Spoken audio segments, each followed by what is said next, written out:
Hello again, everybody. Welcome to an exciting new platform we are calling Leading the Way.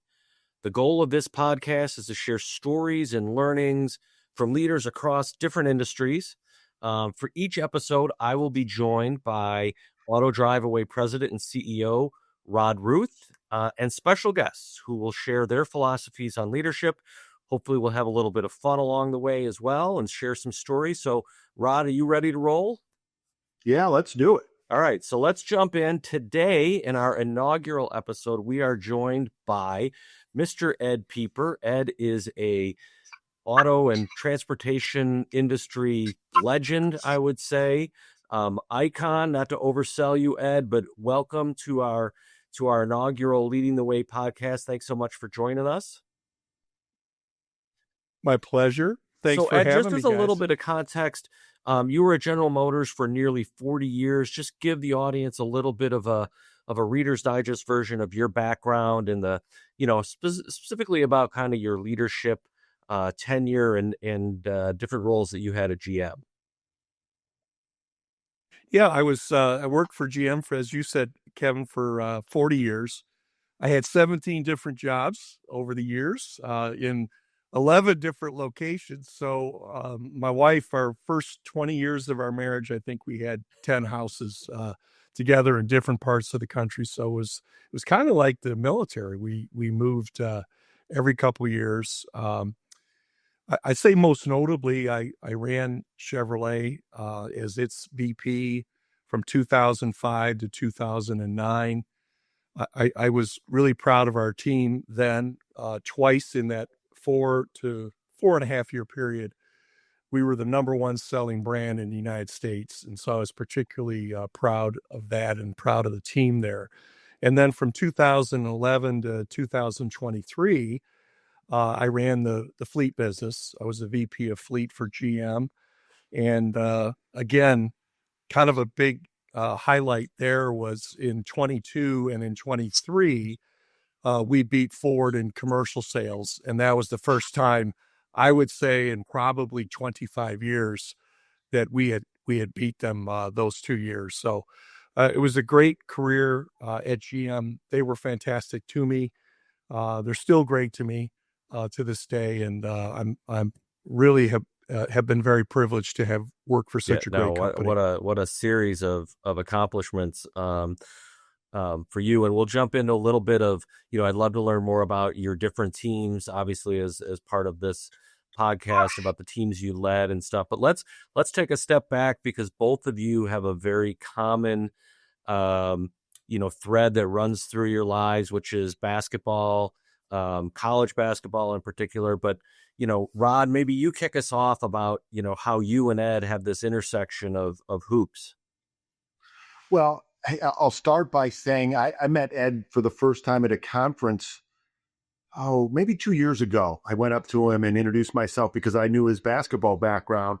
And then our COO, Matt Salm, was friends and has a very high opinion, rightfully so, of Ed. And but after that, that's the first time I met him. And after that, we really didn't have any contact. And now that we've been more closely associated, it's as if he's been my friend for 25 years, because we have this basketball in common. And not only is just basketball, we played in the same league. Now, Ed is way older than I am. So I never had the privilege. I never had the privilege to play. I was a freshman, and he graduated in the spring, and I came in as a freshman at Michigan Tech in the fall. However, we have players in common that we've played with and against, and just having the Great Lakes Intercollegiate Athletic Conference, or the GLIAC, in the state of Michigan in common. We know a lot of the same things and experienced a lot of the same things as far as bus travel, because Ed went to Hillsdale, which is on the southeastern corner of Michigan. I went to Michigan Tech, which you cannot get farther in the Upper Peninsula than Michigan Tech. I want to say it was a 14-hour van ride or something like that, without snow and without craziness, to get to Hillsdale to play them, and vice versa. We would go home and home. and those trips and you learn a lot about each other. You learn about the other teams because they persevere against all of those trials and tribulations, and eating at fast food places and McDonald's and things breaking down and the bridge being closed and all of those types of things. It makes kind of add a kindred spirit of mine, if I can say that. And I think twice in the 4 years we went up to Michigan Tech, we got snowed in after the game. So we had to stay another night because we couldn't leave. It was snowing so hard. I know, Rod, what the weather could be like up there. Holy smokes. A lot of snow. It is a culture shock when people come to Michigan Tech from downstate. That is for sure. So what a great common thread that you both, while you didn't play against each other, you both have those shared experiences of playing in the same conference and going through the same things. Ed, tell me a little bit about how basketball, both at Hillsdale and just basketball in general, how that helped, when you were younger, you're in college, that kind of helped shaped, the way you eventually, went about your career from a leadership style, teammates, anything that you want to share about how basketball really became that foundation for you. Yeah, I think it taught me a lot of things, and I think Rod would probably agree with me. I probably learned as much playing intercollegiate athletics as I did anything else. I had great education, school opportunities, but you learn what it's like to be part of a team. And if you look at the acronym for the word team, it's together, everyone achieves more, right? And the discipline that you had to show each and every day, the ability to work hard, and not just work hard, but you could have, and you had to tap. If there was more in the tank, you had to go tap it and get it. And there's a lot of people who didn't have the opportunity to play intercollegiate athletics or sports in general that may not be able to go as deep and as hard as you can. You're chasing after goals with your friends. You have to overcome, as Rod said, adversity, right? It's not always going to be great. You're going to have times where the team's not playing well. And that's where your character, gets developed. And so I just learned so many lessons from sports. I'd say the other thing from a leadership standpoint, though, is I consider myself more of a coach than an executive or a leader. And a coach without his team is nothing, right? The team has to play well for the coach to do well.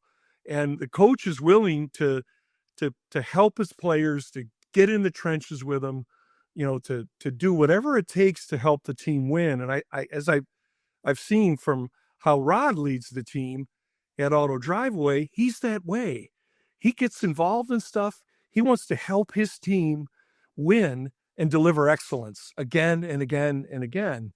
And again, I think the experiences in sports, certainly for me, and I know for Rod, were just so instrumental in the success we've had in our business lives.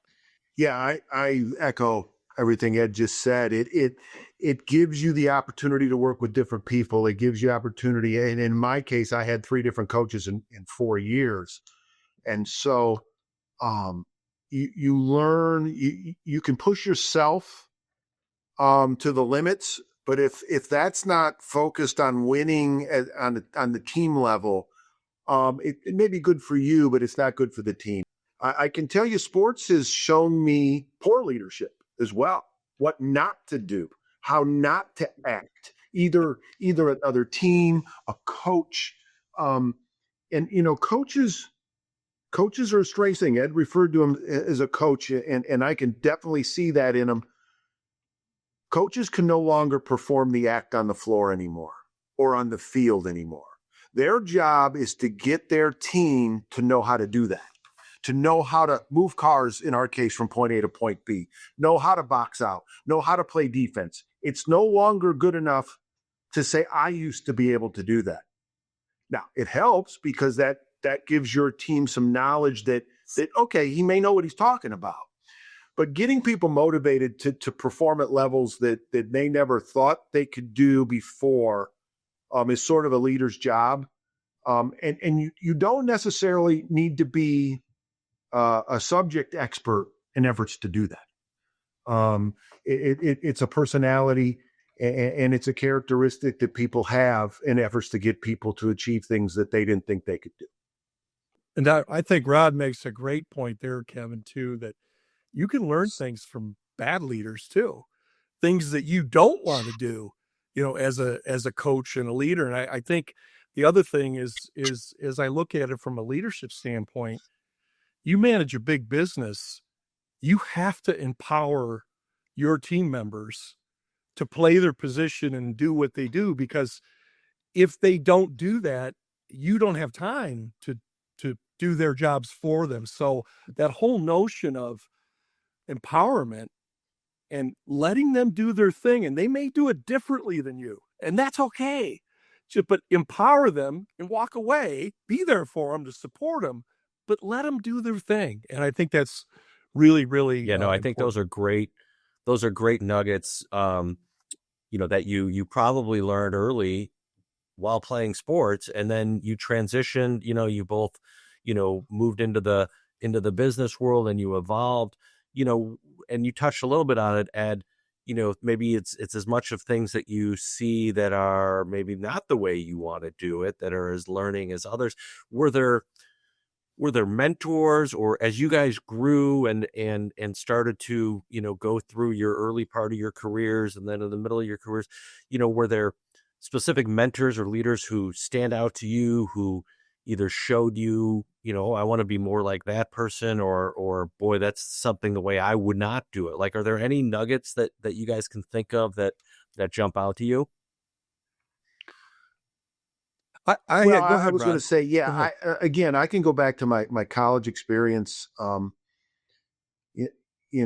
had 3 coaches in 4 years, which is difficult because they bring in their own players, and I had to navigate that. I was, told after my sophomore year in college not to come back to school because I'm not going to play.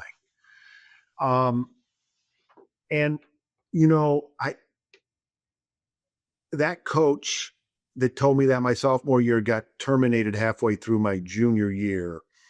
And he claims that he made me into the player that I was that day, because as my junior year progressed, I led the LEAC in scoring, and I was a first team all conference player, and et cetera. But you know what? He may have just made me mad enough to try to figure out the one thing that I think leaders do and should do is internalize things.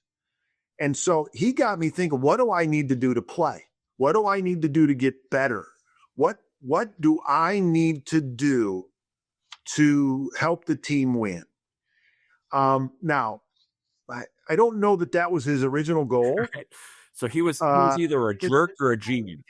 Come back to open up a scholarship so he can give it to somebody else. I believe that was his original goal. However, the effects of whatever it was worked.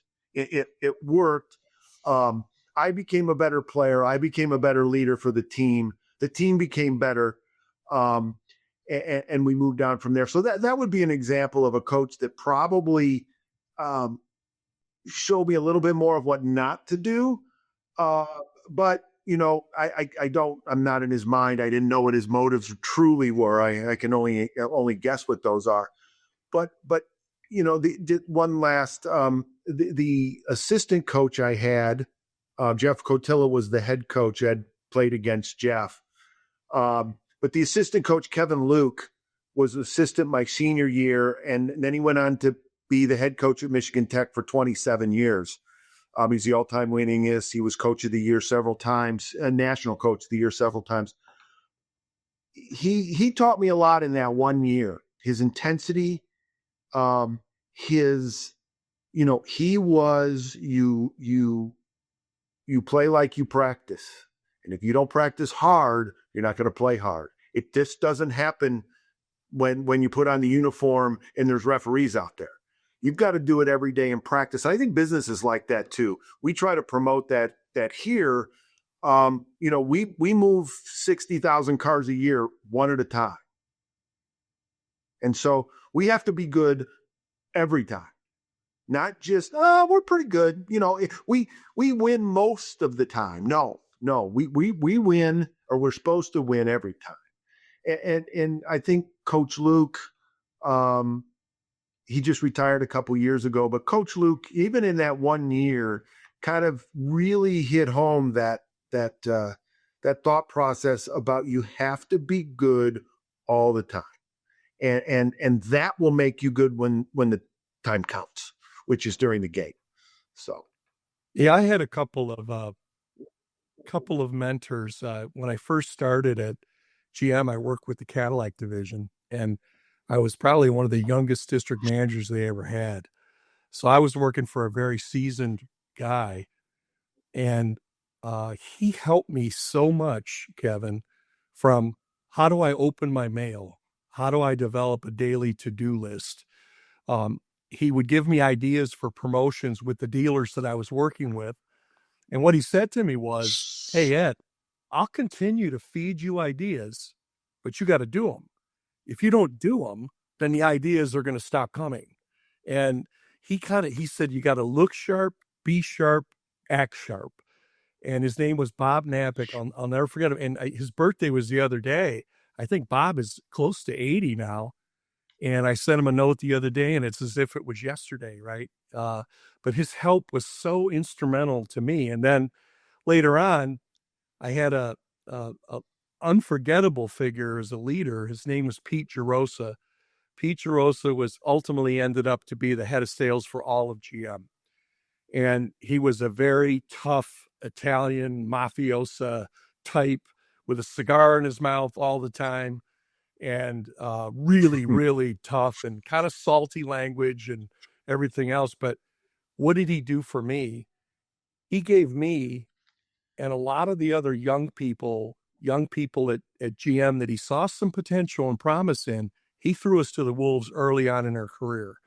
And he gave us an opportunity to probably have jobs we shouldn't have had, and just to see if we could perform and do it.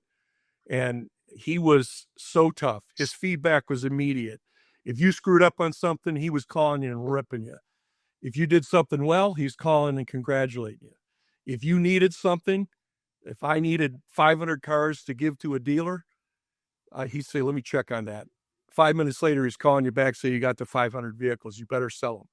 But he was so tough, and yet at the same time, so kind. And again, it's a person now that I talk to, and we laugh about those days when he was so tough. It could be such like some of the great coaches out there, the Bill Parcells, the Coach K's, the Bobby Knights. They were great coaches, but they pushed the team to the limits, right? But at the same time, I knew he cared about me so much that I could bear it, right?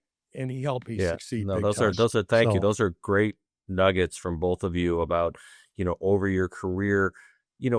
Let's flip it around a little bit now. What would you say, the two of you now, as experienced and successful leaders, what advice would you give to, maybe somebody, new in their career starting out, maybe they're managing their first small team. Like what would you tell people, in terms of how to be successful as a leader? Ed, I'll start with you. I would say when you go into a new situation, and I think Rod and I like to communicate a lot, both of us, but I think you got to listen a lot more when you get into a situation. One of the things I used to do I had several jobs with a lot of people that I was working with. I did a survey. Each of these senior jobs I went in, I'd send it out. We just email it out to people and said, okay, what are the two things we're doing really, really well right now? Okay. And what are two things that we need to work on? You send that out to 150 people and you get the feedback back.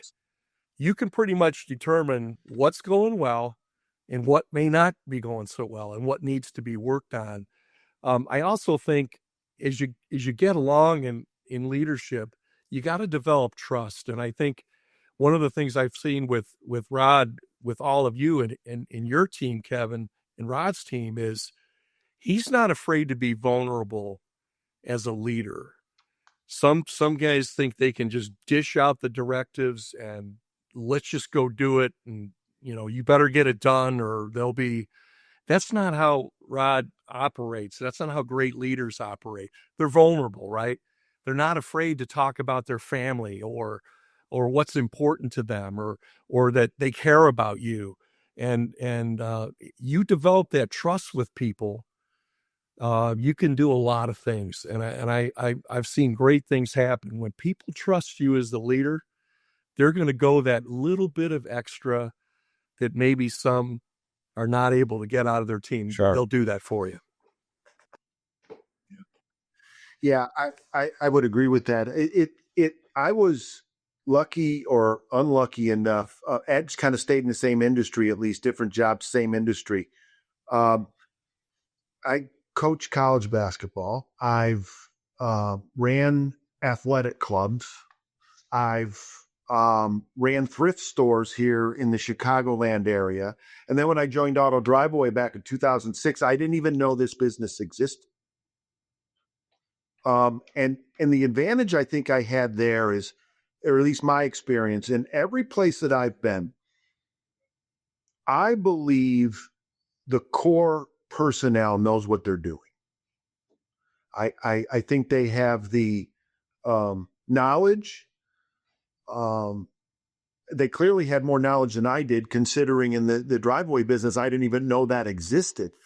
And I like to say that leaders have the ability to get people to do things they never knew they could with a smile on their face. And I mean, personally, I think I have the knack of doing that. But along with that is you do have to listen. I can remember the terminology here. I had no idea when I first came in. Ed mentioned the word empowering.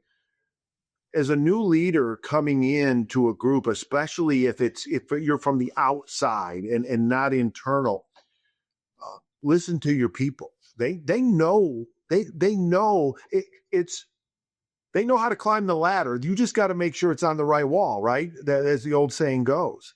And if you can empower them and that gains their trust, they say, "Oh boy, he's listening to me. He is appreciating the knowledge that I bring to the table."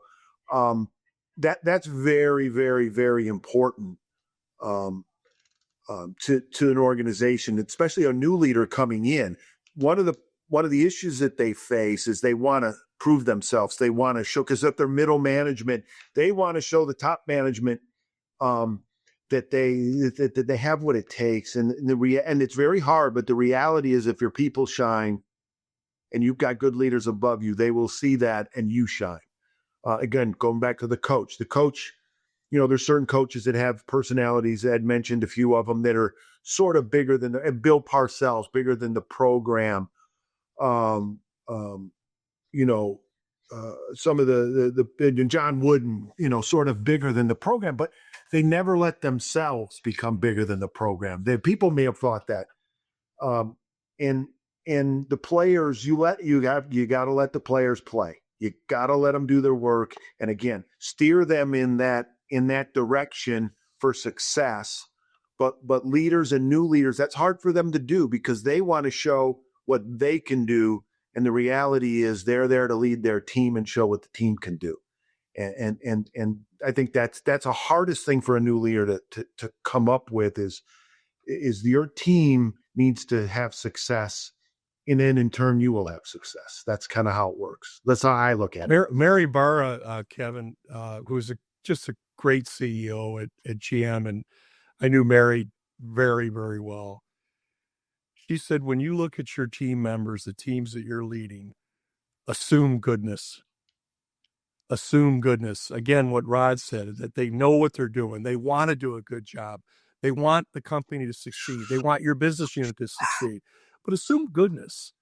And if you take that posture, you have a different approach with people altogether if you assume goodness. So I like that very much. So Ed, you used the word earlier of vulnerable. How important as a leader is it to be willing to say, and Rod, you touched on this, I don't have all the answers, right? I don't know everything that you know. And how much does that benefit you as a leader when you take a position like that you don't have to have all the answers. Is that reciprocated? I mean, do you benefit from that? Well, yes, I think that is certainly part of it. No one has all the answers, and that's the first thing. One of the things I did see at GM probably didn't like, there were a lot of leaders in the company that never made a mistake. Right. Okay. And one of the things I would say, and I wasn't ashamed, is I would tell the team, I blew this one, or you know what? I didn't make the right call here. Now we're going to fix it. And here's what we're going to do to fix it. But I didn't make the right call. And a leader who's vulnerable, who's not afraid to tell the truth and be honest with themselves, plus the people that work with them, I think have way more success. When you get somebody that never admits they're wrong, they never made a mistake, every idea they ever had was great, I think it's well, it's not good. So Yeah. I try to operate like I played. If the point guard threw a full length bounce pass to a 6'8" guy running as fast as he can down the floor, and I didn't catch it, that's my fault. That's my fault, not his fault.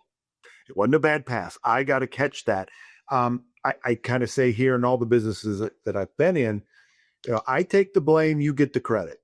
That's kind of how it works. Whether that's right, wrong, or indifferent, that's kind of the way I operate.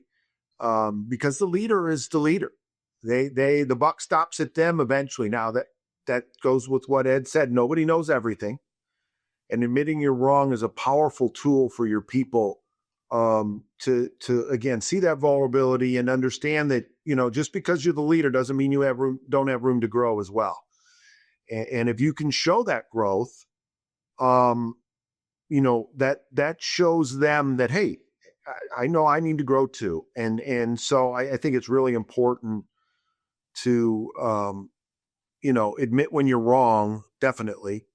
And then praise when other people are right. It's a really good habit to get into, to show people that you care. You care about your own development as a leader. You're never done learning. You're never done growing. You're never done trying to get better. You shouldn't be anyway. Thank you for that. So I'll give you guys a wrap up as from a leadership perspective. How do you measure success? What does success look like? Ed, I'll start with you. Well, I think obviously business metrics are very important, and there's got to be. I'm not a believer that you have 40 metrics for a team. I would have 2 or 3 that were the absolute. If we wanted to beat Ford in commercial sales, that was one of them. And if we wanted to improve our profitability by X or our sales by X and share by X, that was about it. So keep the objectives very, very simple on the metric side. We were fortunate at GM. My last 12 years, they did an employee engagement survey. So every 2 years, to all the employees at GM, they would get an opportunity to essentially grade the leadership of the company, of their business unit, et cetera. And they say that in this survey, if you're like above 50% highly engaged employees, then you have a winning organization. But the whole notion of the higher the engagement of your employees, right, the highly engaged employees, the better the business does. Well, we did the survey 6 times my last 12 years. And of all the major business units at GM, we were every single time we're above 80% highly engaged employees. Well, not only it was about their happiness and fulfillment to be a part of our team and what we were doing, the results that flowed from them because they were willing to do the little extras to help us win. I saw it again and again and again. And some people may say, well, you nice guys finish last. I don't really believe that. I think you can be a nice person, a principled person, a fair person, a vulnerable person, a person that cares about other people and can get tremendous results.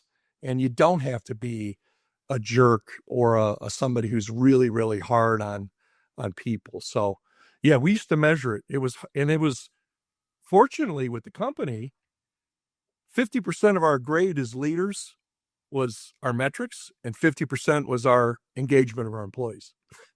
We have more people in this organization engaged in the knowledge of what the company does. It's a little easier for us because we only have 250, 300 people, and GM had 12,000 or plus, something like that.